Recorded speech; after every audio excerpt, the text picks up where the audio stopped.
El hombre que desembarcó en Buenos Aires en 1871 se llamaba Johannes Dallmann y era pastor de la iglesia evangélica. En 1939, uno de sus nietos, Juan Dallmann, era secretario de una biblioteca municipal en la calle Córdoba y se sentía hondamente argentino. Su abuelo materno había sido aquel Francisco Flores, del 2 de Infantería de Línea, que murió en la frontera de Buenos Aires lanceado por indios de Catriel. En la discordia de sus dos linajes, Juan Dallmann, tal vez a impulso de la sangre germánica, eligió el de ese antepasado romántico, o de muerte romántica. Un estuche con el daguerrotipo de un hombre inexpresivo y barbado, una vieja espada, la dicha y el coraje de ciertas músicas, el hábito de estrofas del Martín Fierro.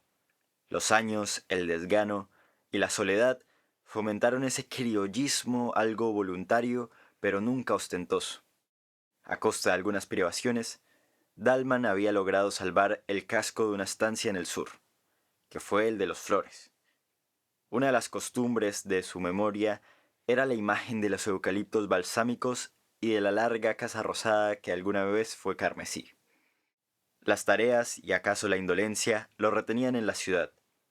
Verano tras verano, se contentaba con la idea abstracta de posesión y con la certidumbre de que su casa estaba esperándolo, en un sitio preciso de la llanura.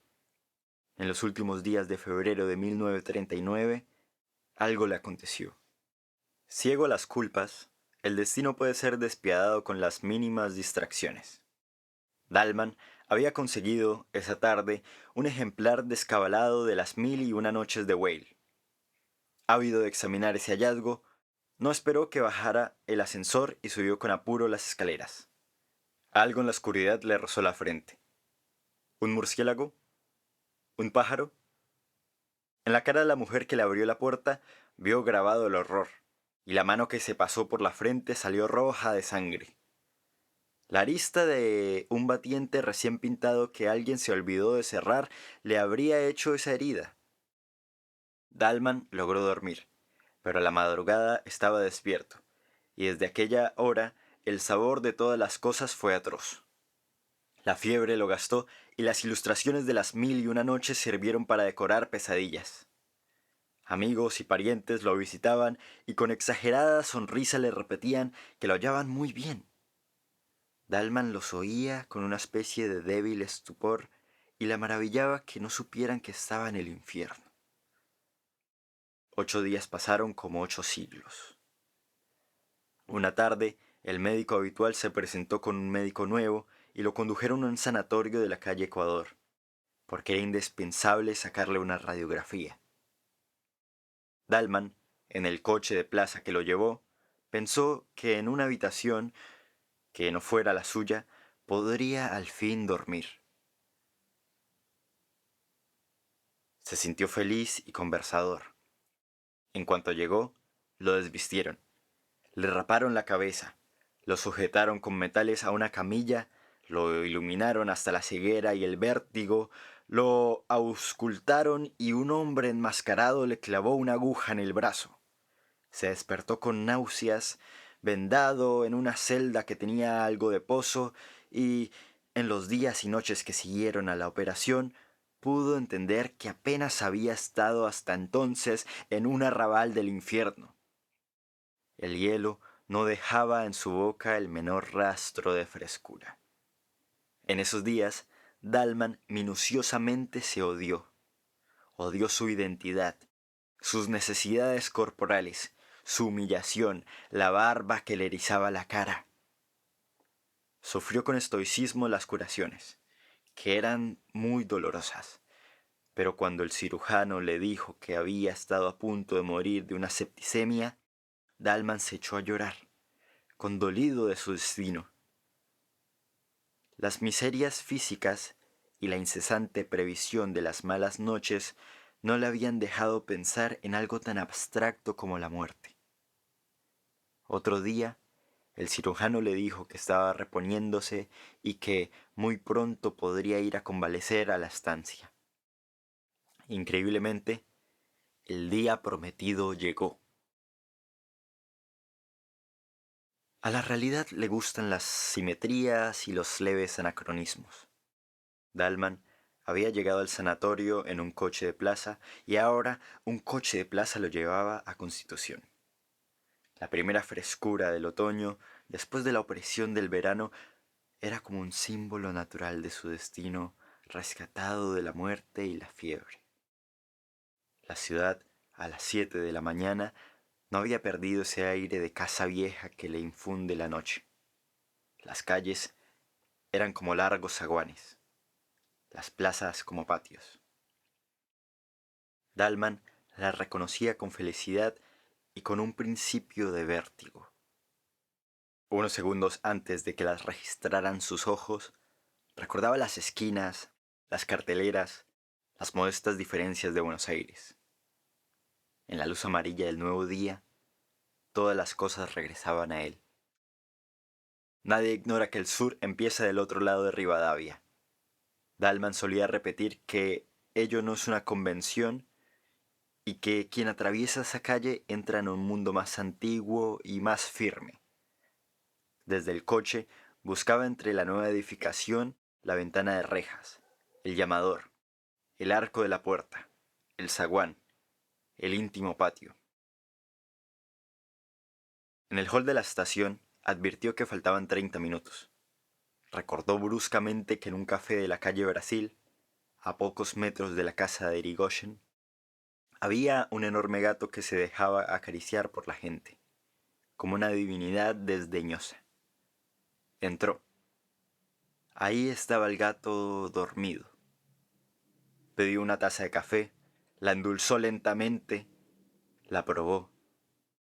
Ese placer le había sido vedado en la clínica, y pensó, mientras alisaba el negro pelaje, que aquel contacto era ilusorio, y que estaban como separados por un cristal, porque el hombre vive en el tiempo, en la sucesión, y el mágico animal en la actualidad, en la eternidad del instante.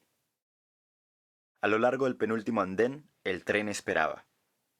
Dalman recorrió los vagones y dio con uno casi vacío.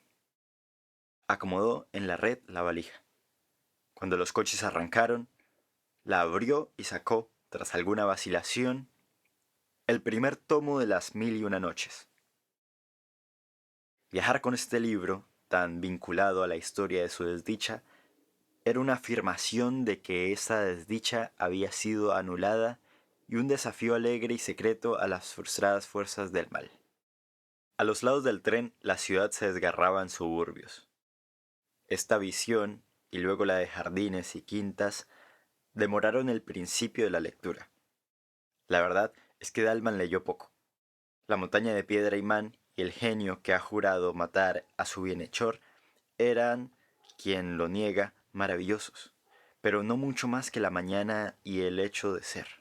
La felicidad lo distraía de Shazrat y de sus milagros superfluos. Dalman cerraba el libro y se dejaba simplemente vivir. El almuerzo, con el caldo servido en boles de metal reluciente, como en los ya remotos veranos de la niñez, fue otro goce tranquilo y agradecido. Mañana despertaré en la estancia, pensaba, y era como si a un tiempo fuera dos hombres, el que avanzaba por el día otoñal y por la geografía de la patria, y el otro, encarcelado en el sanatorio y sujeto a metódicas servidumbres. Vio casas de ladrillo sin revocar, esquinadas y largas, infinitamente mirando pasar los trenes. Vio jinetes en los terrosos caminos, vio zanjas y lagunas y hacienda, vio largas nubes luminosas que parecían de mármol. Y todas estas cosas eran casuales, como sueños de la llanura.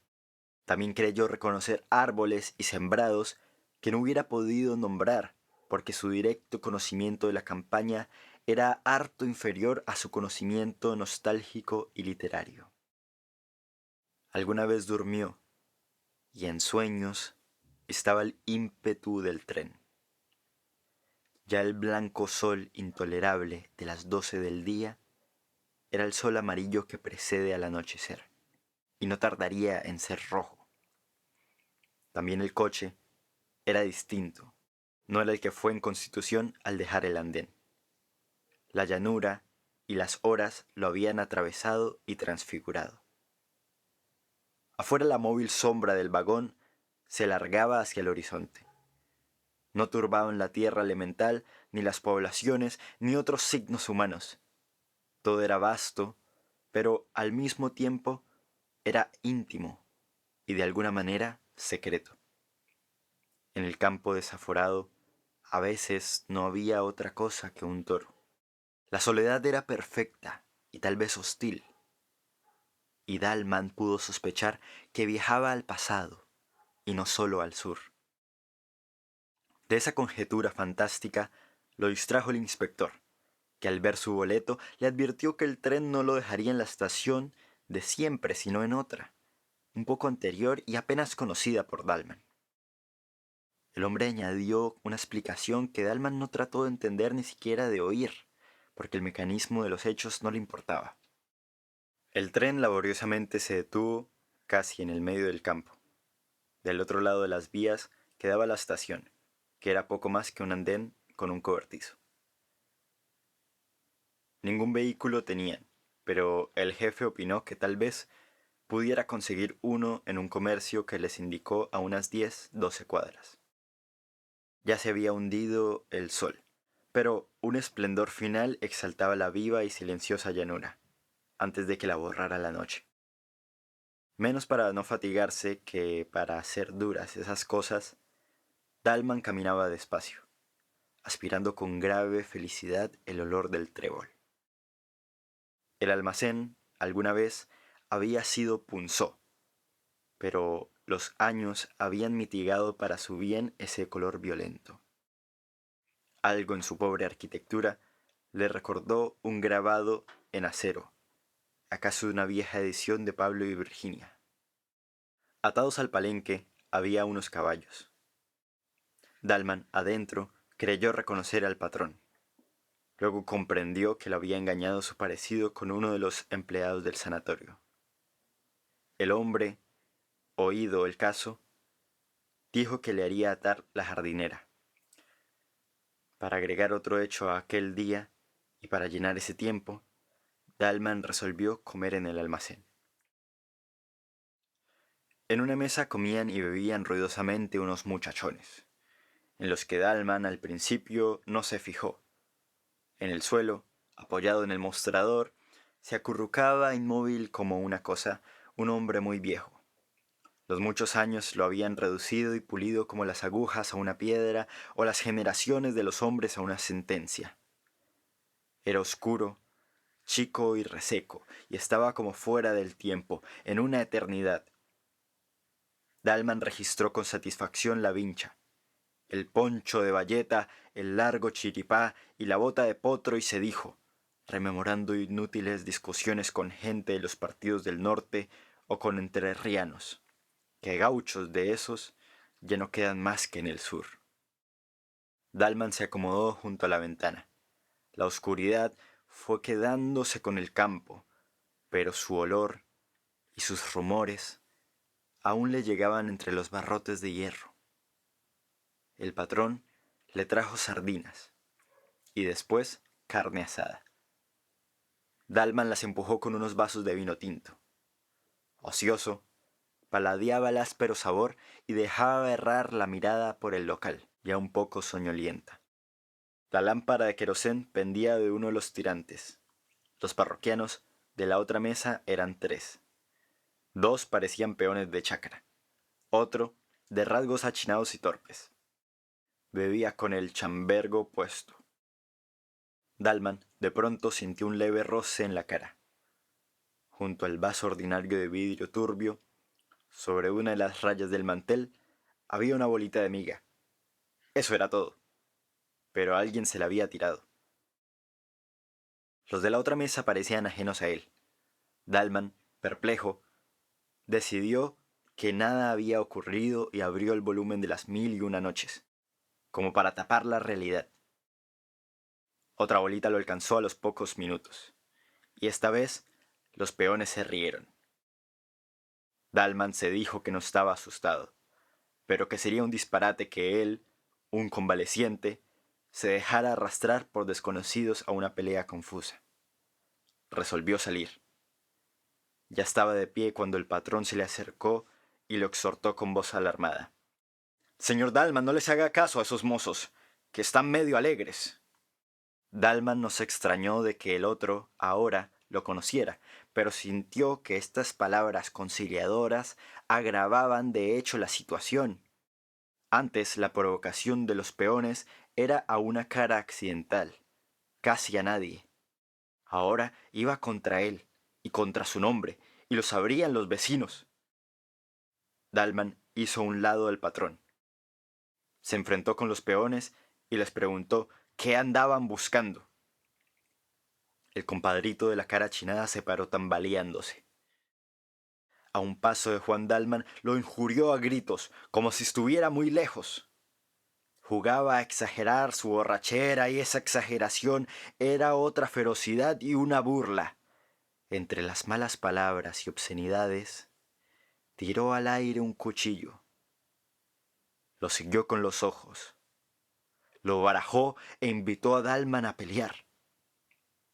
El patrón objetó con trémula voz que Dalman estaba desarmado. En ese punto, algo imprevisible ocurrió. Desde un rincón, el viejo gaucho estático en el que Dalman vio una cifra del sur que era suyo, le tiró una daga desnuda que vino a caer a sus pies. Era como si el sur hubiera resuelto que Dalman aceptara el duelo. Dalman se inclinó a recoger la daga y sintió dos cosas. La primera, que ese acto casi instintivo lo comprometía a pelear. La segunda, que el arma, en su mano torpe, no serviría para defenderlo, sino para justificar que lo mataran. Alguna vez había jugado con un puñal, como todos los hombres, pero su esgrima no pasaba de una noción de que los golpes deben ir hacia arriba y con el filo para adentro. No hubiera permitido en el sanatorio que me pasaran estas cosas, pensó. «Vamos saliendo», dijo el otro. Salieron, y si en Dalman no había esperanza, tampoco había temor. Sintió al atravesar el umbral que morir en una pelea a cuchillo, a cielo abierto y acometiendo, hubiera sido una liberación para él, una felicidad y una fiesta, en la primera noche del sanatorio cuando le clavaran la aguja. Sintió que si él entonces hubiera podido elegir o soñar su muerte, esta es la muerte que hubiera elegido o soñado. Dalman empuña con firmeza el cuchillo, que acaso no sabrá manejar, y sale a la llanura. El sur, por Jorge Luis Borges.